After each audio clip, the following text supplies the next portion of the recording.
Diletos amigos, saudações a todos.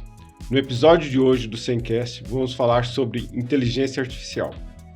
Para isso, trago a essa mesa o Sr. Rafael Pérez, diretor técnico da Pixomundo, e também a doutora Alessandra, para ajudar nessa entrevista.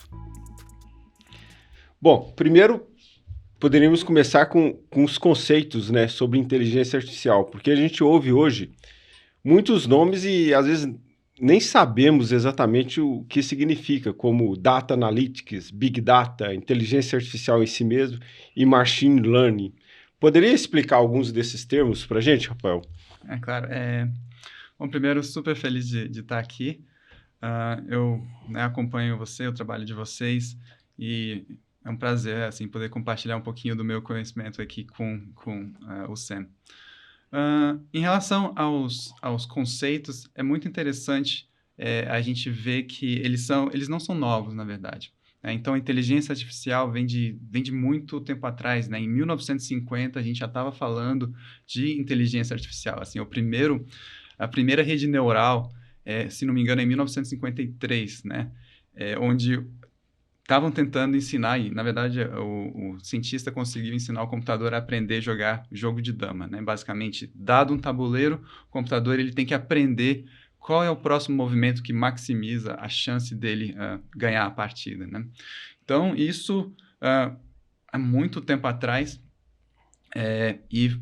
lógico, vem crescendo muito nos últimos 10 anos, mas não é algo novo. Mas o que a história está mostrando é que começaram as ideias de inteligência artificial, começaram há muito tempo atrás. Machine Learning é um campo da inteligência artificial. Então, a inteligência artificial basicamente o computador tem que aprender baseado no comportamento humano. Então, o humano está tentando otimizar a chance dele ganhar com cada movimento. Então, o computador está tentando aprender com esse comportamento. Machine Learning, o aprendizado de máquina que a gente está escutando recentemente, ele tem que aprender isso através de modo estatístico, de modo de cálculo probabilístico. Então, é a matemática envolvida nisso, é um subcampo da inteligência artificial.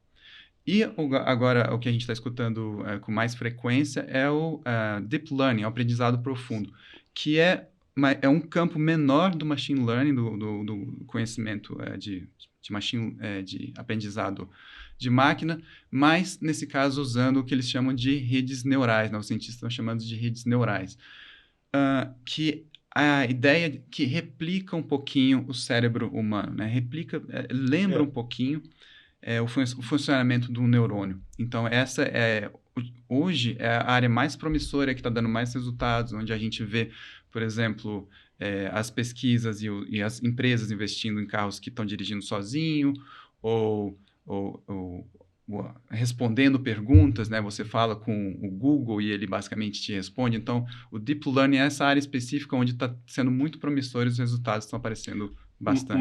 Mas isso não é só um algoritmo, não. Não. Ou é baseado em um algoritmo que você já tem uma resposta final, ele só vai escolher a resposta. Com termos de inteligência artificial mesmo. Se ele consegue gerar uma resposta um pouco diferente. Olha, eu gosto de explicar, apesar de quando você vai pesquisar sobre rede neural, eles vão mostrar uns gráficos mostrando neurônios e um monte de camadas.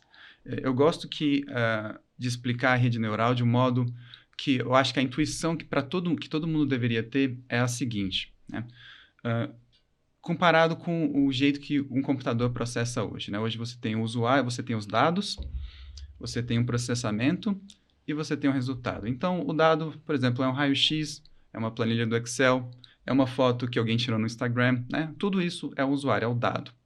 O processamento é o que vai acontecer com esse dado. Por exemplo, o computador vai mostrar esse raio-x em 3D, ou ele vai calcular a planilha, ou ele vai colocar um filtro bonitinho lá no Instagram, um filtro engraçadinho, e você tem o resultado, que é o resultado final. O Deep Learning, eu gosto de explicar que ele inverte um pouquinho essa operação. Você tem o dado, você tem o resultado, você sabe o que acontece. No modelo atual, você precisa de um cientista, um engenheiro da computação para criar esse segundo processo. Você precisa de contratar um time de engenheiros para que ele calcule a planilha, para que ele calcule esse processo no meio. O Deep Learning, você faz o seguinte, você mostra o inicial. Eu sei o resultado final também. Por exemplo, eu sei que o meu raio-x ele vai ficar com esse formato. Eu marquei, por exemplo, o câncer ou nesse ponto. Se você mostrar exemplos suficientes para o computador, ele vai derivar esse processamento. Então, eu acho que a intuição que é muito legal das pessoas terem é que ela democratiza a computação. Porque eu tenho certeza que você, Anderson, por exemplo, já viu em várias situações alguma tarefa onde você estava bem específica da sua área, onde você fazia elas repetidas vezes. Você faz, por exemplo, pega um raio-x e marca uma bolinha, por exemplo, em todos os elementos que são maiores que 3 centímetros, vamos supor. Né? Você faz isso dia a dia. Fala, puxa, eu gostaria que o computador fizesse isso por mim. Né? Algo tão trivial. Mas se você tentar fazer isso sozinho, você vai precisar de um time de engenheiros. Mas, então, o Deep Learning é interessante porque ele vai permitir que pessoas que têm esse conhecimento muito específico da área delas irem de modo criativo, criarem soluções usando a informática, usando a computação, para criar programas que possam te ajudar. Então, se você pensar dessa maneira e você usar um pouco a criatividade humana, vamos falar assim, existem centenas de casos de uso onde você pode mostrar um exemplo e um resultado final e você, poxa, computador, que tal tentar calcular esse processamento para mim? Então, é isso que a gente tem, por exemplo, no caso do raio-x, você tem o profissional marcando os tumores, por exemplo. Então, se você tem um número enorme disso, o computador pode tentar aprender. Por exemplo, uma tradução, você mostra, por exemplo, um texto em português e você mostra um texto em inglês. Então, agora você programou um computador a aprender a traduzir. Ou você, por exemplo, mostra um texto e um áudio gravado, né? Uma pessoa falando. Então, você tem um computador que sabe ler e vice-versa. Então, um áudio gravado e o texto final, você sabe um computador que sabe transcrever. Ou, por exemplo, algumas coisas mais avançadas que a gente pode ir mais longe, ser mais criativo ainda, como você pode, por exemplo, mostra a imagem da câmera do carro e mostra o resultado final, que é o motorista apertando o acelerador, o freio ou mudando de direção. Então, olha, computador, eu estou te dando isso aqui. O que você faria como você chegaria nesse mesmo resultado? Então, você está mostrando exemplos suficientes para que o computador crie essa parte do processamento para você. Então, é por isso que eu acho que, lógico que ainda algumas tarefas são mais fáceis, algumas tarefas são mais difíceis, mas, eventualmente, a ideia é que esse processamento, que essa parte do processamento seja, em alguns anos, eu acho que vai democratizar e muitos profissionais vão poder usar sistemas complexos, sistemas difíceis nos trabalhos dele. Essa é a aplicação que o Google tem quando ele quer confirmar alguma coisa. Fala, marque os gatos que você vê, marque os carros que você vê, imagino. Então quer dizer que, assim, antigamente, né? Nossa, agora já entreguei a idade. A gente aprendia a programar. Você dava uma orientação e o computador fazia. Uhum. Então, e hoje, em tese, era isso. Eu dou uma coisa e escrevo uma equação e o computador faz. Exato. Mas eu consigo agora, assim, eu li isso, né, não sei se é verdade, que assim, se eu tiver dados o suficiente e um computador grande o suficiente para calcular, eu posso calcular qualquer coisa. Ele sairia de um lugar ele aprenderia mesmo saindo de um lugar para outro. Exato. Matematicamente, né, assim, existem provado matematicamente, com teoremas matemáticos, se você ter dados suficientes e poder computacional suficiente, o computador, eventualmente, ele vai convergir para essa solução. Né? Obviamente, a gente não tem dados suficientes, nem sempre teve. Inclusive, em relação à história, né, que a gente estava conversando, isso vem aparecendo com mais frequência na última década, apesar de ter começado em 1950, exatamente por causa disso, porque a gente não tinha poder computacional suficiente na época. Você precisa, né, um computador massivo, e você precisa de muitos dados, que a internet, que tudo isso acabou proporcionando. E uma enorme virada aconteceu, acho que em 2012. Existem os cientistas aí, eles têm uma competição deles aí, a competição de quem identifica imagens melhores, né? Você mostra uma imagem e fala, esse é um pássaro, esse é um cachorro, esse é um gato, né? Inclusive a raça do cachorro, esse é um avião. E a ideia é quem consegue programar o computador de melhor maneira para que ele identifique esses objetos. E essa é uma competição anual e várias universidades enviam as pesquisas dela, né, os algoritmos, né? Em 2012, fazia muito tempo que o Deep Learning estava escondido, alguém enviou usando um algoritmo usando o Deep Learning. E o algoritmo, ele venceu, não só venceu, como ele venceu por 10% a mais do que o segundo colocado. Foi assim, de lavada, né? A partir daí, ninguém mais trabalhou no modo de criar algoritmos especializados em identificar a imagem. Agora, desde 2012, falou, olha, Deep Deixa Learning, ele aprender, que é deixa ele mais aprender, fácil. porque é mais fácil. Eu vou mostrar 40, 50 mil imagens, eu vou mostrar o começo e o final, e vamos ver o que o computador identifica. E isso, assim, né, acho que por isso meu interesse, né, no Rafael, porque a gente imaginava que, assim, cada coisa que a gente faz são tantas variáveis que a gente ia fazer um algoritmo de 400 milhões de variáveis e, assim, eu imaginava, bom, isso nunca vai existir. E agora, com essa possibilidade da gente apresentar para ele, olha, computador, isso é começo, isso é final, isso é começo, isso é final, ele conseguir inferir esse algoritmo, né, assim, saber o que vai entender, porque imagina que um tecido humano, ele tem trocentos mil coisas, né, você tem que, Exato. sei lá, viscosidade, elasticidade, umidade, idade, espessura, então seriam tantas variáveis. É que, na verdade, acredito eu que o universo que o computador calcula seria, digamos assim, um universo caótico no sentido não de aleatoriedade. Não é algo que se gera espontâneo. Ele tem uma fórmula, só que essa fórmula a gente não tem alguns dados para jogar para preencher essa fórmula como um todo, né? Então, por isso que às vezes o cálculo final fica falho, porque faltou você preencher pontos, né? Uhum. É bem interessante porque e às vezes o computador aprende de maneiras totalmente inesperadas. Um dos grandes problemas que está sendo atualmente é que eu tenho o resultado final, mas eu tenho esse processamento, mas eu não sei. São tantos números dentro desse processamento que eu não sei o que está acontecendo. E alguns anos atrás, o Netflix tem um sistema, né? Ele quer que você assista o máximo de tempo possível, né? Então, o algoritmo de recomendação dele é uma joia. Então, eles estavam oferecendo $1 milhão para o time que conseguisse superar o algoritmo de recomendação deles. Então, se você assistiu tal filme, o próximo filme que você gostaria de assistir seria Y. E se você assistisse o filme, né, então significa que deu certo, né? Você recomendou alguma coisa que a pessoa gostou. E eles ofereceram $1 milhão.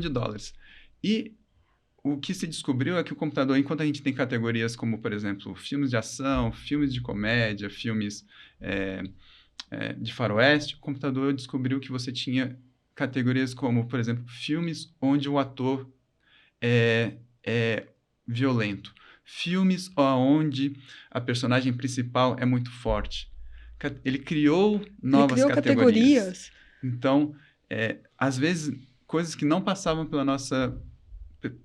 A gente nunca iria categorizar dessa maneira. Então, ele encontrou novas maneiras de categorizar isso para oferecer uma recomendação melhor. E o time que ganhou, né, acabou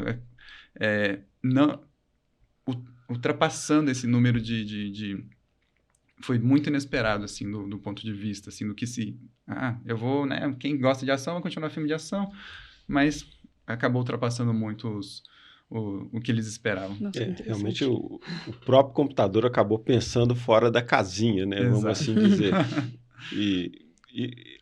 Assim, isso... acredite-se que um dia essa inteligência talvez consiga pensar mais do que a gente. A pergunta em questão é a seguinte, a gente não está nem falando aqui, por exemplo, de jogo de xadrez ou de damas, que a gente sabe que o computador faz cálculos que muito à frente. Mas o computador também tem uma certa dificuldade, por exemplo, você programar um computador para andar igual um humano anda, igual um bebê anda, ou desviar de obstáculos em uma sala, né? Mas eles chamam isso de singularidade. Uhum. Existe uma possibilidade dessa singularidade realmente, na sua opinião? Não sei que não tem como saber, né? Eu acredito que... Eu acredito que sim. Mas eu acho que a gente ainda tá distante, né? Enquanto, por exemplo, o Elon Musk está prometendo o carro que dirige sozinho já fazem muitos anos, né? Não, tá perto. Mas realmente eu acho que a gente vai ser surpreendido por uma curva. A curva de crescimento é muito alta, né? Do desenvolvimento tecnológico é muito... Às vezes, quando ela começa a acontecer, a gente mal percebe, mas eu acredito que isso ainda vai demorar alguns anos. Eu gosto de citar algumas coisas em relação a, tipo, como o humano e o computador trabalham bem juntos, por exemplo. No caso, eu lembro que eu estava lendo um artigo sobre a Palantir, que é uma enorme empresa que trabalha com Big Data e predição de várias coisas importantes, desde tipo guerras até terremotos, né? Eles são uma consultoria de Big Data.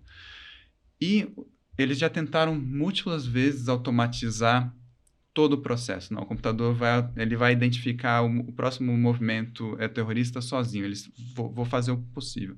E eles já tentaram isso múltiplas vezes, mas não. Sempre os resultados melhores é quando eles colocam a intuição humana aumentada pela máquina. Esses são os casos de sucesso que eles têm com mais frequência. Então, identificar fraude bancária, por exemplo, eles já tentaram múltiplas vezes.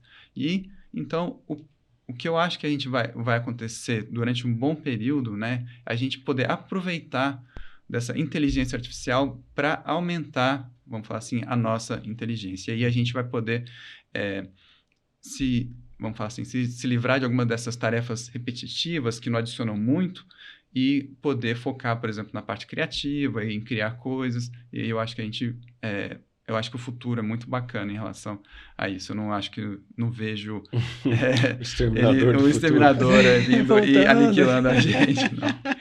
Assim, a relação entre máquina e homem, por exemplo, na cirurgia robótica, eu acredito que é um exemplo disso, né? Você dá uma longevidade a um cirurgião que já não se sente tão confortável em operar da forma mais tradicional. O robô, em si, ele consegue consertar os seus movimentos, às vezes trêmulos, às vezes rotações. Então, você consegue ainda performar, trazer alguém que tem uma experiência muito grande para um campo ainda que seja de ação, né, da cirurgia, né? Ampliou a nossa limitação, né? A gente tem alguns movimentos de mão que a gente não consegue, você tem que soltar e fazer, enquanto que o robô consegue fazer um movimento mais amplo, acessar, né, entrar por buracos menores, fazer coisas. Então, realmente, essa ampliou a nossa...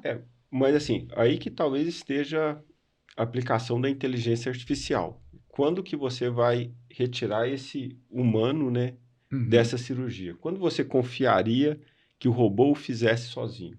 Porque eu acredito que eles já tenham dados, né? Talvez depende, um pouco de tecnologia, não sei, de mudança de novas tecnologias que não temos ainda, né? Em relação aos dados, enquanto está crescendo muito, o que a gente está percebendo é que, por enquanto, as coisas são muito sensíveis a dezenas de variáveis ainda. O computador está identificando, por exemplo, em AI, a gente ainda está caminhando e está engatinhando no cinema, né? Então, é onde eu trabalho. A gente está começando a usar, mas a gente ainda não tem o uso que a gente gostaria de ter, né? O sonho, assim, em relação a, por exemplo, a gente gostaria de reiluminar a cena. Já existem algumas coisas que a gente vê no celular, por exemplo, talvez vocês já viam, borrar o fundo, né? Desfocar o fundo, identificar a profundidade dos elementos na cena. Tudo isso é muito útil na parte de efeitos visuais. Mas quando a gente aplica na prática, elas ainda não estão precisas o suficiente. O que a gente brinca é que essas pesquisas, por enquanto, vamos falar assim, elas estão feitas esses dados são os dados de zoológico. Está todo mundo controlado, está tudo muito bonitinho, né? E quando você aplica o AI o mundo atual, vamos falar assim, para a floresta, né, onde um diretor de fotografia ilumina a cena com dezenas de luzes, onde existem muitas nuances, onde coisas acontecem muito veloz, que não é o laboratório, os modelos, às vezes, eles falham. Então, eu acho que ainda a gente está caminhando para criar esses dados. Eles são muito sensíveis, né? O computador acaba ficando muito sensível a pequenas variações, a variação de contraste, por exemplo, né? Estão melhorando, mas ainda a gente está acumulando dados, a gente está aprendendo a utilizar os dados que a gente tem para extrapolar essas coisas, essas situações que o computador nunca viu, provavelmente nunca vai ver, né? Porque, afinal, né, por exemplo, no processo de criar um filme, a ideia é que o espectador assista alguma coisa que ele fique espantado, que ele nunca viu antes na vida dele. Então, como é que eu vou treinar um modelo onde, tipo, que não existe? Então, muitas das pesquisas hoje são, tipo, extrapolar essas informações que a gente tem para que ele possa aprender e replicar essas coisas nos datasets que existem hoje, assim. Bom, mas, por exemplo, aplicação em áreas médicas, né, por exemplo. A gente sabe que a inteligência artificial para diagnóstico é muito mais eficaz em alguns pontos do que o próprio humano, né? Uhum. Então, acho que, assim, é inquestionável essa aplicabilidade, né? Eu acredito que sim, como eu estava comentando, enquanto algumas dessas coisas, por exemplo, se você... pequenos detalhes às vezes acontecem. Variações de cor imperceptível. Né? Hoje a gente até rotaciona virtualmente vamos falar assim, um raio-x, por exemplo, para que o computador aprenda que se a imagem vier um pouco torta, não tem problema. Né? Se a imagem vir mais escura ou mais clara, isso não tem problema. Então, algumas dessas coisas já estão resolvidas, mas... quando a gente começa a colocar em prática, a gente começa a ver coisas que a gente nunca viu antes. Então, é por isso que ainda não é essa... Não resolveu todos os problemas, a gente não resolveu todos os problemas com inteligência artificial ainda. Mas estão avançando.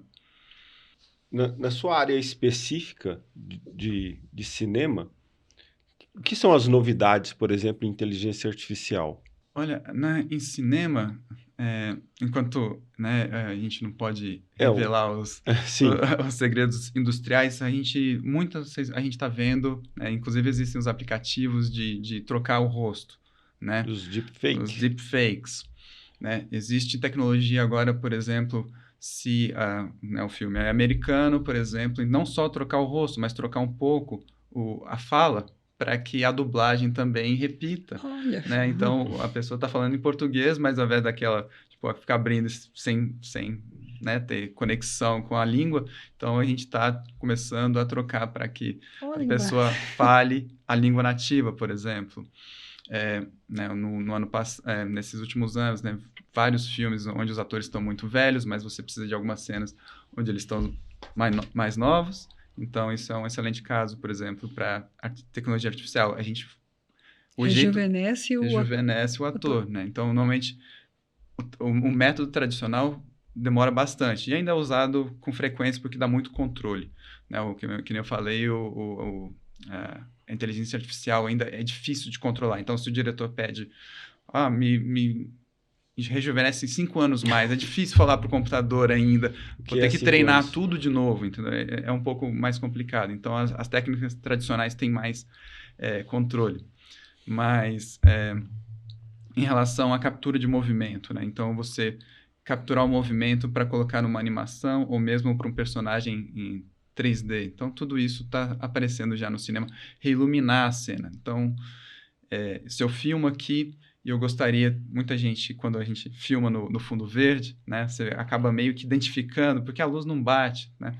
Mas se a gente usar modelos de machine learning, agora é possível reiluminar a pessoa, inclusive lançando sombras no rosto dela, para que ela coloque ela no ambiente certo. Então, tudo isso, muitas dessas coisas ainda estão sendo colocadas, né? Primeiro porque a qualidade precisa estar num nível muito, muito alto para entrar nas produções de cinema, nas produções mais caras, mas também as imagens são muito grandes ainda para a maioria dos modelos, né? Precisa de muito dado, muita computação, mas está chegando lá.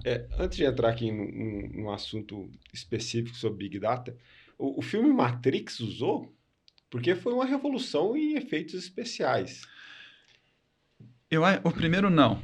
O primeiro eu acho que ainda não. O primeiro foi filmado à moda antiga, mas alguns estúdios, né, por exemplo, a Digital Domain, eles têm um modelo onde basicamente só de filmar o rosto, né, você coloca alguns marcadores.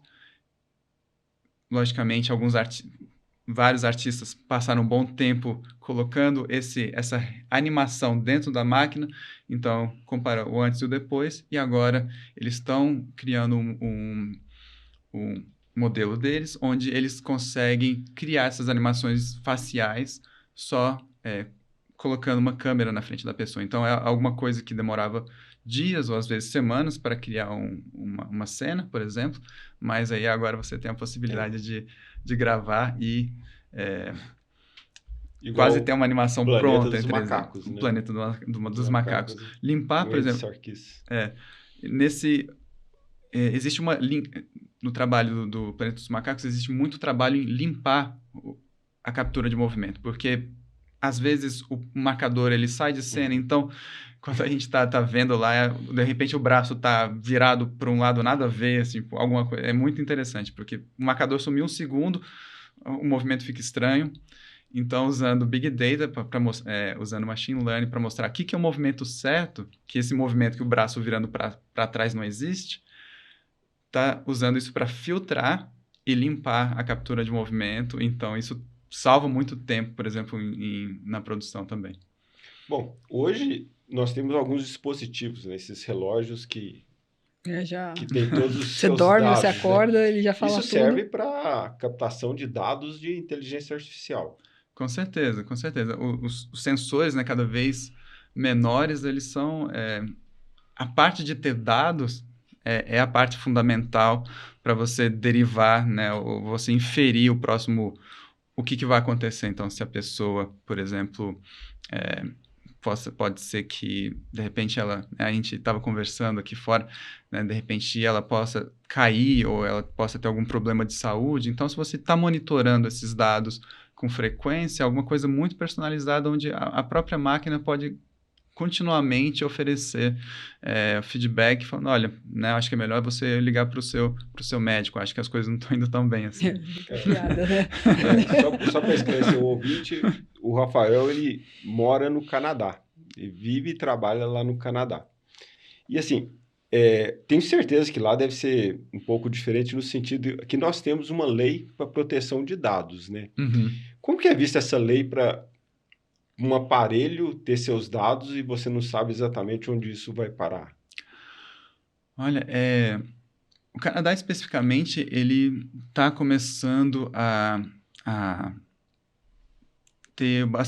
criar leis para isso, né? No caso, inclusive uma empresa americana, ela estava capturando o rosto das pessoas para fazer marketing, por exemplo, e eu não sei exatamente se ela foi multada ou se ela foi impedida de trabalhar lá, mas realmente é um risco, sim, porque com dados, por exemplo, hoje, alguma coisa, eu acho que essa parte da ética, né, do machine learning é muito séria. Por exemplo, acho que muita gente escutou alguns anos atrás no caso do sistema presidiário americano, né, que eles usavam um sistema chamado Compass, e basicamente baseado no questionário, né, ele falava, né, esse sistema era usado pelos juízes, por exemplo, para guiar eles, sabendo se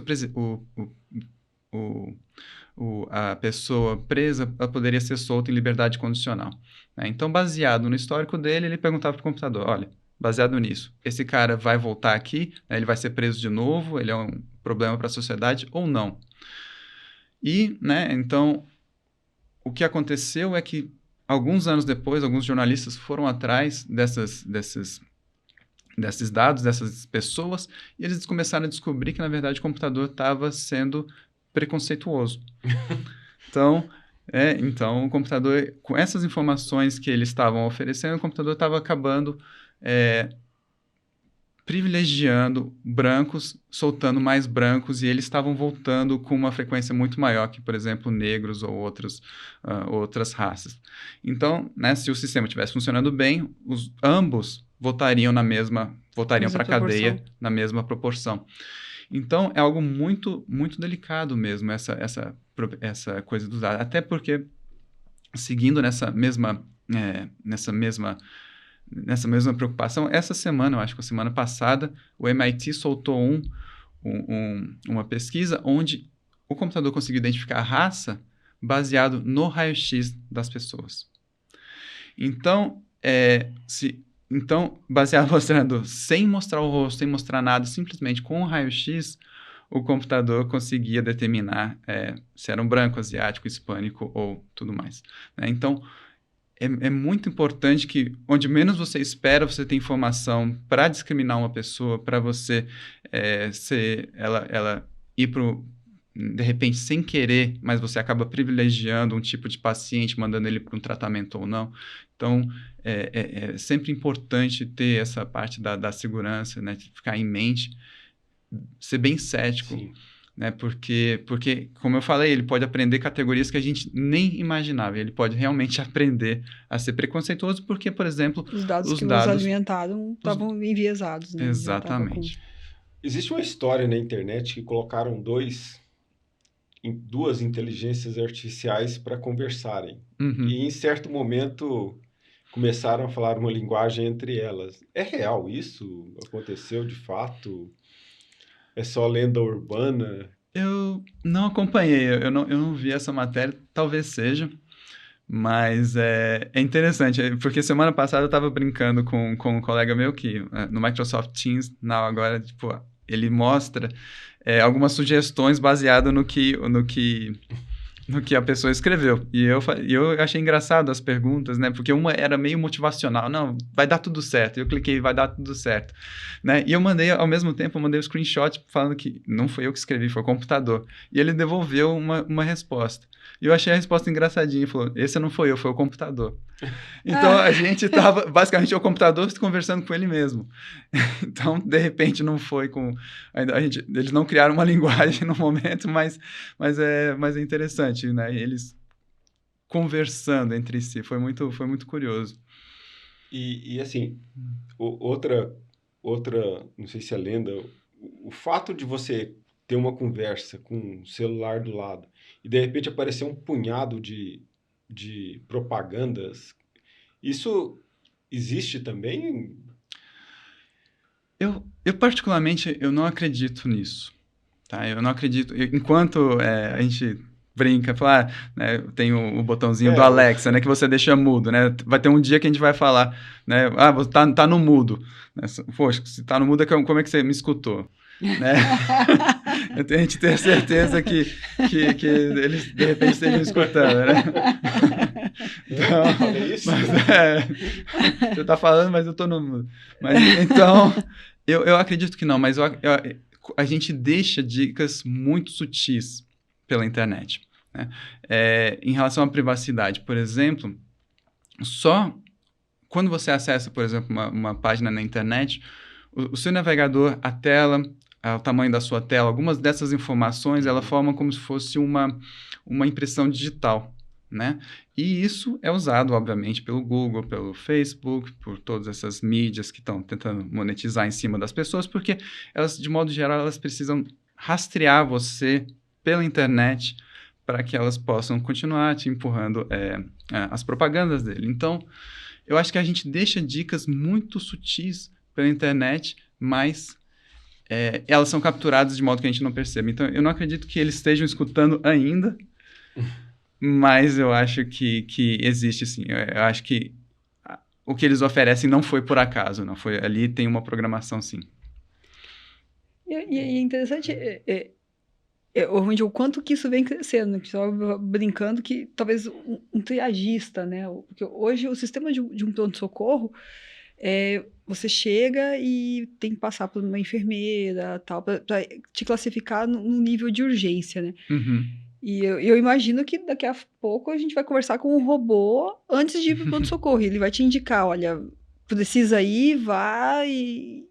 Né? Talvez. Tá chegando, de repente, porque você vê assim, o cara te oferecer alguma coisa baseado no que você procurou por ali, Uhum. já é alguma coisa muito mais delicada, mais sensível do que você, de repente, falar, né, com um monte de dados que tem hoje, né, em tese já seria factível isso, né, Rafael? Eu acho que sim, mas em algumas situações, né, agora essa que você está descrevendo, eu acho que em alguns ambientes existe que ele fala, esse conhecimento tácito, né, esse conhecimento que você não consegue verbalizar, não consegue explicar. Acho que design tem um pouco disso, onde você aprende e você nem sabe exatamente por quê. E eu acho que para algumas áreas, essa intuição humana ainda vão demorar muitos anos, né? Então, de repente, a sensibilidade da pessoa fazendo a triagem, de ver a cara da urgência, ao invés dela simplesmente expressar as microexpressões que ela está fazendo, o desespero, ou a calma dela, eu acho que tudo isso contribui simplesmente por um sistema que hoje é um pouco limitado, onde identificar as palavras que a gente está fazendo. Tem alguns sistemas que estão tentando identificar, por exemplo, se você está frustrado, mas eu acho que ainda a gente não está lá. Tem muitas coisas que precisam estar juntas para que a gente tome essas decisões. Então, enquanto a gente... Por isso que eu acho que é interessante quando conversar com as pessoas especialistas, né, no campo, porque você começa a pegar nuances que ninguém imaginaria que elas existem. Então, que nem eu falei, dentro do ambiente científico, é tudo muito controlado, né? É um laboratório, as imagens estão recortadas do formato certo, a iluminação está bacana. Quando você começa a botar uma imagem muito escura, o computador começa a não entender. Quando você bota uma pessoa muito frustrada, talvez ele não entenda. Então, eu acho que a gente ainda não está lá ainda, mas quem sabe na próxima década, talvez. Eu acho que parte, assim, depende muito assim, da tecnologia que a gente tem. Por exemplo, a gente tem uma capacidade hoje de processamento. Uhum.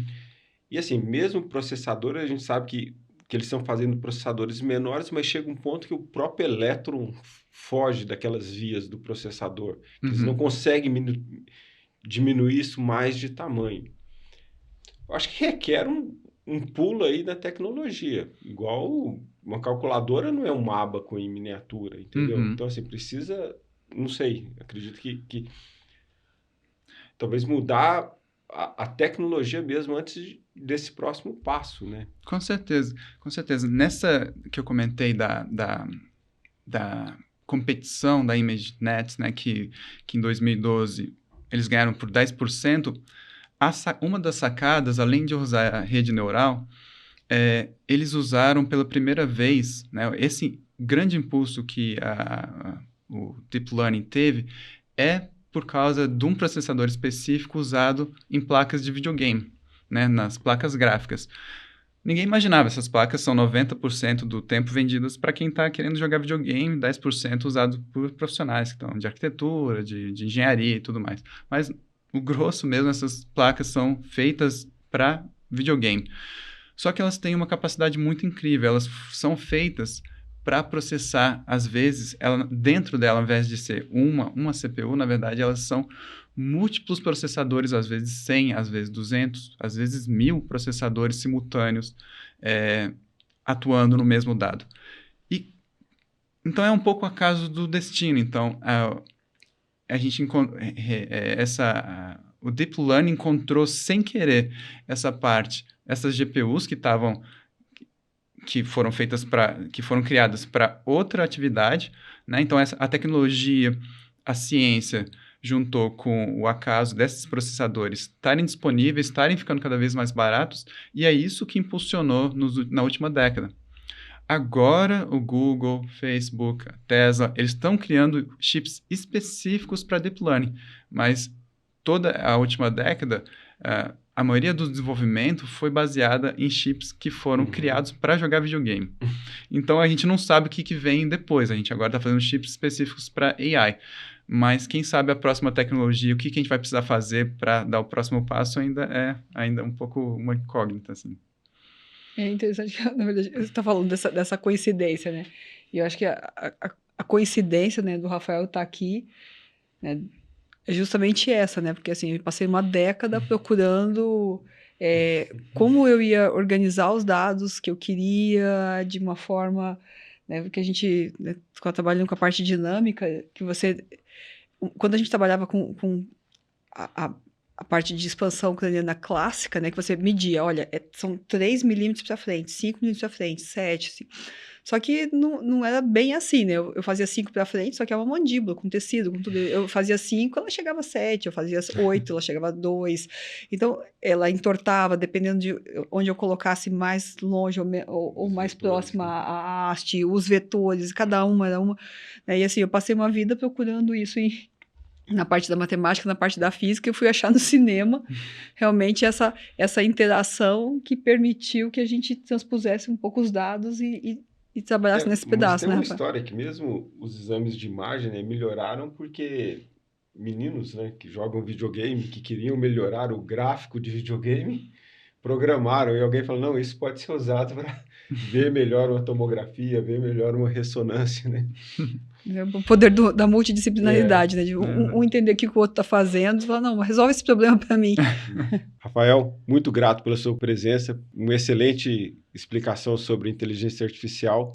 O Rafael é um grande parceiro da SEM, ele atua fazendo consultoria no projeto de programação virtual e vamos com certeza chamá-lo para novos bate-papos. Muito obrigado a todos e até o próximo episódio.